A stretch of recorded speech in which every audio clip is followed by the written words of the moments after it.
ఒకసారి ఈ వీడియో చూడండి।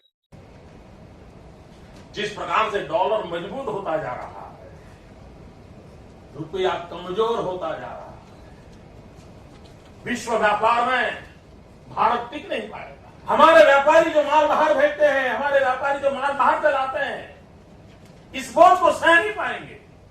इवन भारत सरकार जो चीजें लाती है, भेजती है, उसको सहना मुश्किल हो जाएगा। और दिल्ली की सरकार जवाब नहीं दे रही है कि नेपाल का रुपया कोई प्रॉब्लम नहीं है, बांग्लादेश की करेंसी को कोई प्रॉब्लम नहीं है, पाकिस्तान की करेंसी को कोई प्रॉब्लम नहीं है, श्रीलंका की करेंसी को कोई प्रॉब्लम नहीं है।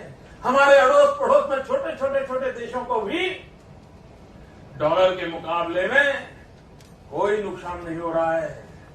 देश जानना चाहता है, प्रधानमंत्री जी ऐसा क्या कारण है कि आज अकेला हिंदुस्तान का रुपया डॉलर के मुकाबले गिरता ही चला गया और क्यों चला गया? और मैंने साफ मांग की है, ये सिर्फ आर्थिक कारणों से नहीं हुआ है, ये आपकी भ्रष्ट राजनीति जो चली है दिल्ली से, उसका इसके अंदर बहुत बड़ा रोल है।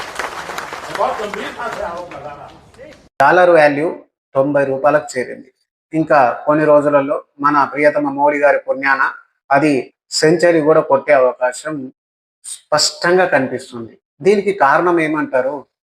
మన దేశంలో విదేశీ పెట్టుబడులు లేకపోవడం, విదేశీ పెట్టుబడులన్నీ తరలిపోవడం, దేశీయంగా పెట్టుబడులన్నీ కేవలం ఒక ఇద్దరు ముగ్గురికి ఇచ్చి ఈ అడగోలుగు ట్యాక్సులు వేసి ఏ విదేశీ పెట్టుబడులను దేశంలో పెట్టనీయకుండా చేసి కేవలం అదాని అంబానీ రెండే పిల్లర్లు ఉండాలి, అయితే నువ్వు అయితే నేను, ఈ రెండు పిల్లర్లు మాత్రమే ఈ దేశంలో పెట్టుబడులు పెట్టడానికి ఆస్కారం, వాళ్ళకు ఎట్లాగో పుక్కట్లే ట్యాక్స్ ఫ్రీ, అలాగే ఏదన్నా అప్పులు ఎగ్గొట్టినా కానీ అప్పు రుణమాఫీ ఇవన్నీ చేస్తారు కాబట్టి వాళ్ళు ఈ దేశం వాళ్ళు ఉన్నారు, పైగా గుజరాత్ వాళ్ళు కాబట్టి వాళ్ళకు దోచిపెట్టడం అనేది సహజం।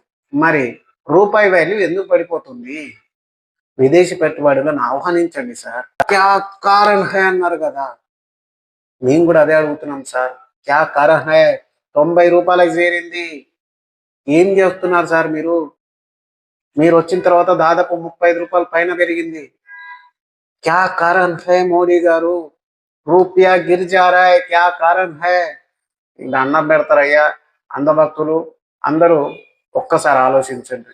వాళ్ళు కేవలం మత విద్వేషాలను రెచ్చగొట్టి మాత్రమే ఈ దేశాన్ని పరిపాలించాలనుకుంటున్నారు। దయచేసి భారతదేశానికి భవిష్యత్తు ఉండాలంటే గనక మీరు ఆలోచించండి, ఆలోచించి నిర్ణయాలు తీసుకోండి దయచేసి। దేవుళ్ళ